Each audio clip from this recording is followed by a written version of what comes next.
1966 में एक फ़्लाइट उड़ती है, एयर इंडिया की फ़्लाइट है, भारत की फ़्लाइट है, और एयर इंडिया 101 मुंबई से उड़ती है लंदन के लिए। और इस फ़्लाइट जब ये फ़्लाइट उड़ती है, इस फ़्लाइट के अंदर बैठे होते हैं होमी जहांगीर भाभा, जिनके नाम से आपने BARC तमाम सुन रखा होगा, भाभा एटॉमिक रिसर्च सेंटर। तो होमी जहांगीर भाभा इसमें थे। होमी जहांगीर भाभा को लेकर ये एयर इंडिया 101 का प्लेन जा रहा था, और अचानक से सुबह 8:02 पर ऐसी खबर आती है कि जिनेवा में जो फ़्लाइट जो है ये क्रैश हो गई, माउंट ब्लैंक में, अच्छा, फ्रांस में। ठीक है, तो बड़ी बात यह है इसमें सभी लोग मारे गए, होमी जहांगीर भाभा भी मारे गए। बताया जाता है ये एक्सीडेंट था, लेकिन माउंट ब्लैंक में आखिर क्रैश कैसे हो गया, इस पर भारत सरकार ने कोई अब तक जांच नहीं बैठाई। ये कह दिया तो बाहर का मामला है। उससे भी बड़ी बात यह है कि इस जहाज़ का मलबा जो कहा जाता है वो भी ठीक ढंग से कोई नहीं बता पाया कि मिला नहीं मिला, लेकिन जो नहीं मिला वो इसका ब्लैक बॉक्स नहीं मिला। ठीक है, कहानी अभी ख़त्म नहीं होती है, कहानी आगे बढ़ती है यहाँ से। तो ब्लैक बॉक्स नहीं मिला तो ये तो पता ही नहीं चल पाया कि क्रैश क्यों हुआ। सवाल उससे भी बड़ा है, क्या वाकई में प्लेन क्रैश हुआ था, या फिर इस प्लेन के अंदर बैठे 117 यात्री कहीं और ही उतार लिए गए थे और उनके साथ कुछ भी घटना की जा सकती है। ना बॉडी मिली किसी की भी 117, ना ब्लैक बॉक्स मिला, कुछ भी नहीं मिला। तो अब क्या करें, कैसे माने? बस उन्होंने कह दिया आप मान लीजिए। तो क्या ऐसी भी प्रोबेबिलिटी है कि ये प्लेन क्रैश ही ना हुआ हो और मामला कुछ का कुछ हो? आपको जानकर हैरानी होगी कि इस संबंध में एक विदेशी ने एक किताब लिखी, और US राइटर हैं जो ग्रेगोरी डॉगलस। तो ग्रेगोरी डॉगलस ने एक किताब लिखी है और उस किताब का नाम है कन्वर्सेशंस विद द क्रो। अब क्रो कौन है? रॉबर्ट क्रोले। रॉबर्ट क्रोले को क्रो के नाम से जाना जाता था, और रॉबर्ट क्रोले CIA के टॉप ऑपरेटिव थे। उनसे जब बातचीत हुई थी तब डगलस ने अपनी किताब में लिखा है कि उन्होंने कहा था कि जो CIA के साथ काम करते थे कि जो एयर इंडिया की जो फ़्लाइट थी 101 उसको हमने उड़ा दिया था। ऐसा उनका दावा है अपनी किताब में कि अमेरिका ने उस प्लेन को उड़ा दिया था। और जो बात CIA के जो टॉप एग्जीक्यूटिव ने जो कही वही कही कि हमने इसलिए उड़ा दिया क्योंकि हमारे को होमी जहांगीर भाभा से बहुत प्रॉब्लम थी। हमको लग रहा था होमी जहांगीर भाभा भारत को न्यूक्लियर पावर स्टेट बना देंगे और इसलिए हम उनको मारना चाहते थे। अब इसमें बहुत सारे सवाल उठते हैं। पहली बात, इतना इंपॉर्टेंट आदमी और आपके पास इंटेलिजेंस का एक इनपुट नहीं कि कोई आपके आदमी को मारना चाहता है। दूसरी बात, उनका कहना है कि हमने जो बॉम्ब जो रखा था वो कार्गो एरिया में रखा था, यानी आप जो बैठते हो सीट के नीचे यूजुअली कार्गो होता है, आप सबने देखा होगा, तो वहाँ रखा था। सवाल इस बात का है कि एक बात तो कन्फर्म हो गई क्रो की इस बातचीत से कि अमेरिका इसमें इन्वॉल्व था। ठीक है, दूसरी बात, इस बात की क्या गारंटी है कि क्रो ने इस बात को सही बोला? इस बात की क्या गारंटी है कि वो प्लेन क्रैश हुआ उसमें बॉम्ब था? मैं तो ये कहता हूँ कि अमेरिका ने इस प्लेन को उड़ाया और बहुत चालाकी के साथ इस प्लेन को गायब कर दिया, जैसे बर्मुडा ट्रायंगल की थ्योरी जो चलती है। इस प्लेन को गायब कर दिया अचानक से और इसके तमाम सारे लोगों को अगवा कर लिया। जो मारने लायक थे उनको मार दिया होगा, जिनको बचाने जिनसे कुछ निकालना होगा उनको रखा होगा अपने पास। कैसे आप इसको मानेंगे कि ये प्लेन क्रैश हुआ था? एक बात तो कन्फर्म है, अमेरिका का हाथ है इसमें तो कोई दो राय नहीं। ऐसा इस बुक के अनुसार ऐसा कहा जा रहा है।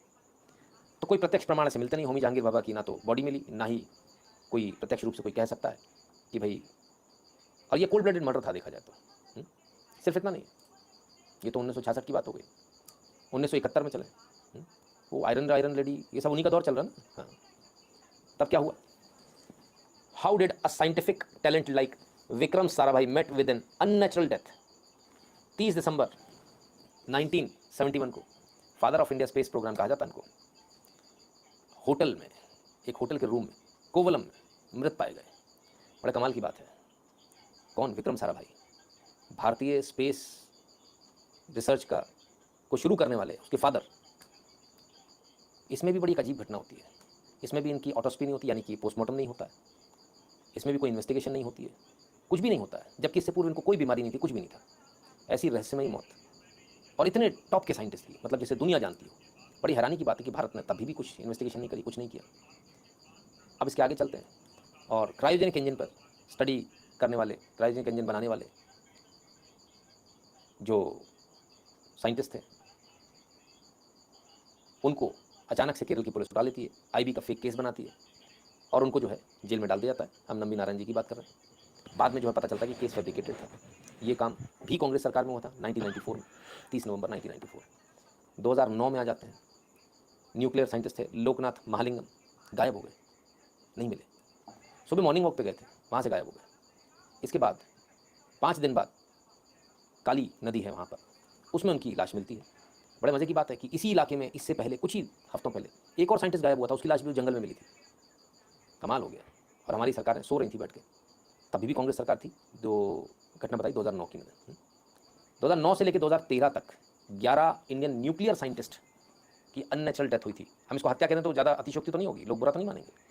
चलिए अननेचुरल डेथ ही रहने देते हैं, जिनको नहीं मरना था लेकिन वो मर गए। बॉम्बे हाई कोर्ट में एक याचिका लगती इसके बाद कि ऐसे तो हमारे सारे साइंटिस्ट, एक बड़े प्लान वे में आपके साइंटिस्ट को उड़ाया गया। 9 से लेकर 13 तक का तो गोल्डन चांस था। तो बॉम्बे हाई कोर्ट में एक PIL लगती है। उस PIL में 2017 में हाई कोर्ट सरकार को ये कहता है, केंद्र सरकार को, कि कृपया कर अपने साइंटिस्ट का थोड़ा उनका देखभाल करें, उनको देखें, उनको सुरक्षा प्रदान करें। ये सब कुछ चला, इस देश के अंदर चला। ये भी कुछ नहीं। 2013 में अगेन कांग्रेस सरकार, एक घटना होती है। और वो घटना क्या थी? Nuclear submarine engineer found dead on railway tracks इन विशाखापट्टनम। के जोशी और अभिंश शिवम भारत की पहली न्यूक्लियर पावर्ड सबमरीन पे काम कर रहे थे, और उनका जो शव है वो रेलवे ट्रैक पर मिला। लोग इस बात को लेकर काफ़ी चर्चा करते कि उनको पहले जहर दिया गया था, बाद में उनको ट्रैक पे लाके डाला गया लाश को, ताकि ऐसा लगे कि सुसाइड केस है। लेकिन एक्चुअली ऐसा था नहीं। बहुत सारे केसेस ऐसे।